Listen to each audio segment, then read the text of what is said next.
Introducing YouTube memberships, a fun way to support the channel while getting some exclusive perks.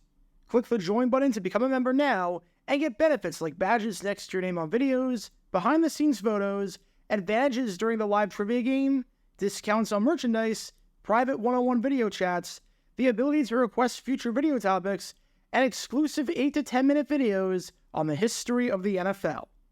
And now, on with our feature presentation. The grounds crew. It's a highly underrated position because it's one of those positions that doesn't get any notice whatsoever if the job is done well, and gets a heck of a lot of criticism and attention if the job is done poorly. When a field looks good and when a field plays well, no one bats an eye. But when a field looks incredibly sloppy and looks like it's falling apart, leading to injuries, leading to players tripping all over the place, and leading to just a bad viewing experience, oh man, everyone loses their mind. Now, the role of the grounds crew is amplified during games like the one you're watching, when there's snow on the ground. Snow poses a pretty big problem, because snow is thick. Snow accumulates and piles on top of itself, and because it is incredibly noticeable. You might not notice how wet a field is, because cameras do a pretty good job with how high quality they are at masking rain. But with snow, it's a different story. And in between the first half and the second half of the game, the grounds crew tries its absolute hardest to remove as much snow as possible so that the playing surface can be more playable and more beautiful. Well, that did not happen in a game at this stadium right here. Not even close. And the reason why is going to blow your mind. I'll put it that way. This stadium is Riverfront Stadium, and it's been the subject of many bizarre controversies in the NFL throughout its 30 years of existence. There was the time that the stadium sold fake seats for a preseason game, because the conversion from baseball for the Cincinnati Reds to football for the Cincinnati Bengals was not ready. So people bought tickets to the game for seats that did not exist. You can learn more about that by clicking the card in the upper right corner. There was the time that a game was played in the middle of a lightning storm. Lightning nearly struck the stadium, and for some reason, they didn't suspend the game until the storm passed, even though it was legitimately dangerous to be out there. You can learn more about that by clicking the card in the upper right corner. And then, there was the time during the 1981 season where the stadium hosted a playoff game between the Bengals and the Bills, and not only did you have a stampede with fans trying to enter the stadium, but you had someone successfully pull off an armed robbery of the stadium concession stand in the middle of the game, walking away with thousands upon thousands of dollars. Once again, you can learn more about that by clicking the card on the upper right corner. And amazingly enough, the controversies do not stop there. Because in 1984, during a game between the Cincinnati Bengals and the Seattle Seahawks, let's just say that the stadium was entirely unprepared for a little bit of snow, leading to hilarious hijinks. Because this is the story behind what might just be, considering the circumstances, the strangest controversy and the strangest snow game in the ill-fated history of Riverfront Stadium. Before I talk about the bizarre nature of this controversy, we need some context to understand the importance of this game, how the game was going, and what the weather situation was like that led to this entire debacle in the first place. It's November 18th, 1984. It's week 12 of the NFL season.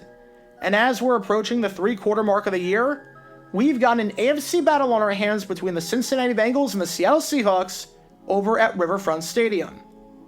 This is a big game for both of these teams, and that's putting it lightly. For the Seahawks, they enter this one at 9-2, looking on pace to have their best season in franchise history, as they're running train through the conference thanks to a point differential of plus 136, which is only behind the Miami Dolphins and the San Francisco 49ers for the top total in the league. However, despite their great starts of the season, it's not enough, as the Denver Broncos lead the AFC West with a 10-1 record.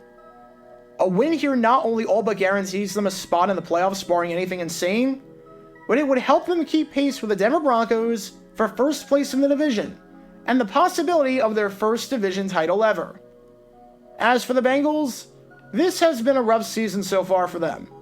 However, after an 0-5 start, they've not only rebounded nicely to find themselves at 4-7, going 4-2 over their last 6 games, but have rebounded to the point where they're in the hunt for the AFC Central, seeing as the Pittsburgh Steelers lead the division with a fairly mediocre record of 6-5. They don't have a ton of room for error, but the Bengals have a shot at winning the division, and it starts with a win in this game right here. You had Bob Trumpy and Don Criqui on the call, as in the number 2 announcing pairing that NBC has. You had national coverage across the country for the most part, as this was the national 1 o'clock game for NBC, seeing as NBC had the doubleheader that week. And you had a game that was of very high importance for both of these teams, as both teams needed to win this one for very different reasons.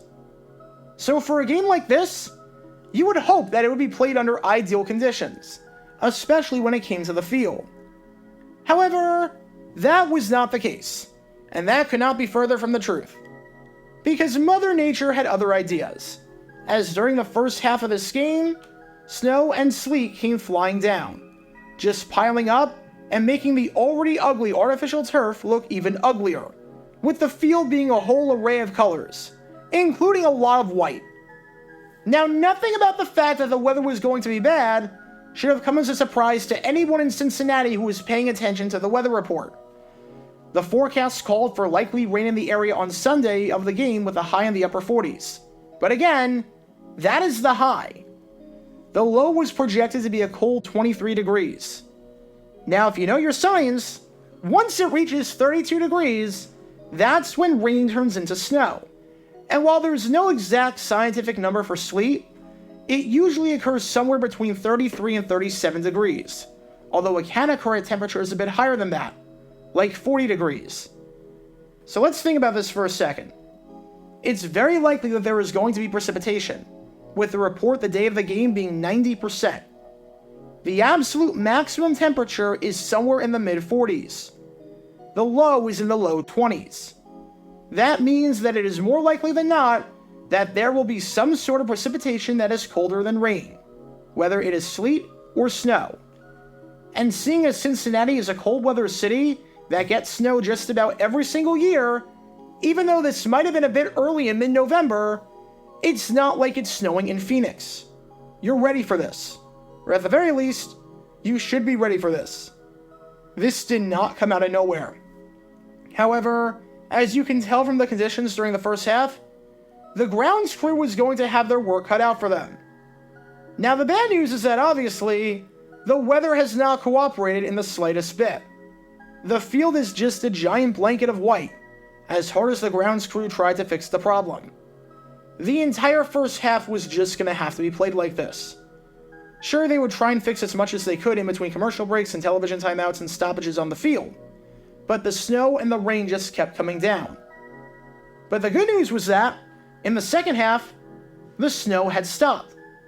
The snow was no more, and that meant that the grounds crew should have a super easy job ahead of them, right? You've got 12 minutes to clear the field, get all hands on deck, and make the field a heck of a lot more playable than whatever it was in the first half. Again, the first half was out of your control.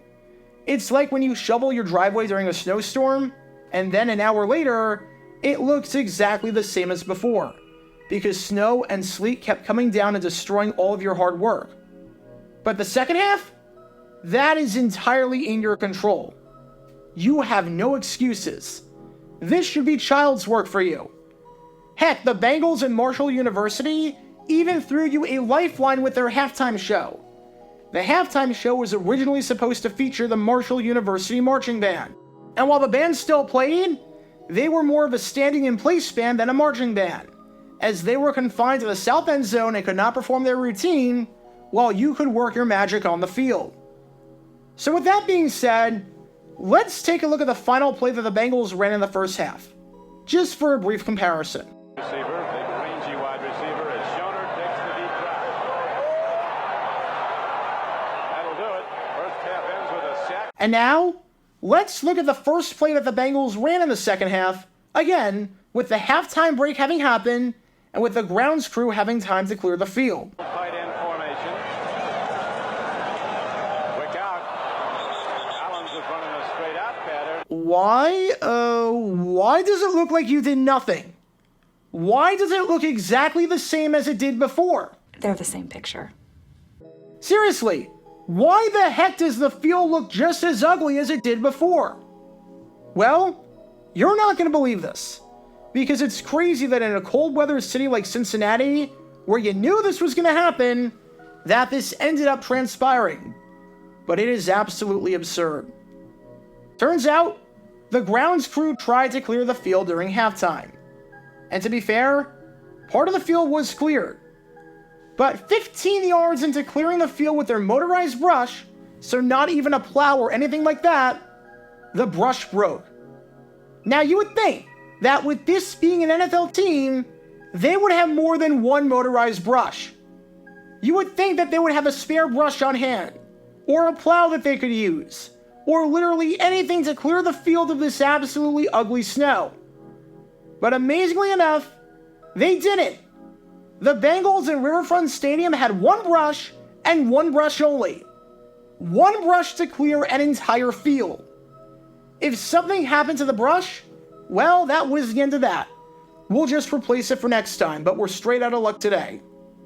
And because of this, a grand total of 15 yards through the middle of the field on a 100-yard football field plus the 2 end zones ended up getting cleared, because that was all the brush could handle before meeting its maker. And this meant that the entire second half of the game had to be played like this.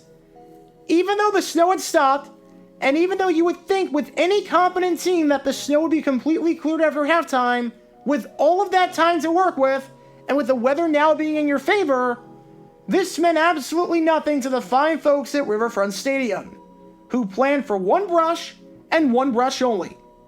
Genius. Absolutely genius.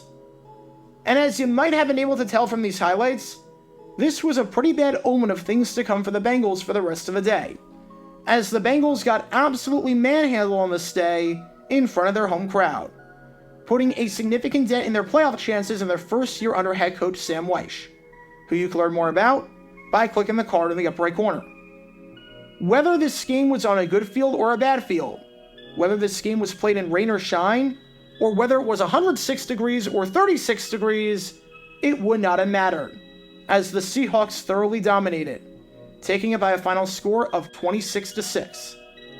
Everything about this one for the Bengals was ugly with a capital U.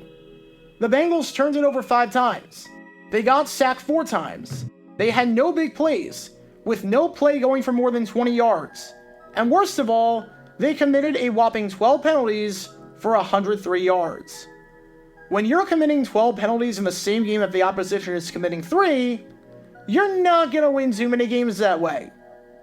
At no point did the Bengals ever hold the lead, and with the Seahawks scoring the final 9 points of the game in the fourth quarter to put the icing on the cake, the Bengals never stood a chance. It was a bad day for the Bengal players, it was a bad day for the Bengal coaches, and it was a bad day for the Bengal grounds crew. Just a bad day for the organization all the way around.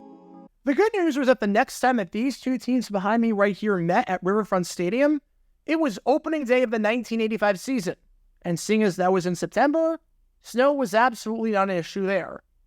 The bad news, however, was that this was not the last time that there was a controversy at Riverfront Stadium in the 1980s between the Bengals and the Seahawks. I did a video on what happened in 1989 when the two teams played each other, and the Bengals got a highly controversial call go against them that ultimately might have cost them a shot at the playoffs. You can learn more about that by clicking the card in the upper right corner. I don't know what it was with Riverfront Stadium in the 1980s in games between the Bengals and the Seahawks, but that stadium was cursed. I'll just put it that way. So what's the moral of the story here? Failing to prepare is preparing to fail, and this was a prime example of that. Again, you had ample notice that there was going to be inclement weather and potentially snow during this game. You are in a cold weather city, so this is not your first rodeo, so you should know what to do. And you are an NFL team that, for all intents and purposes, has an unlimited budget. If you're relying on one motorized brush with no backup plan whatsoever if it breaks to clear an entire field, you're out of your mind. I have fail systems and backup plans in place for general routine things.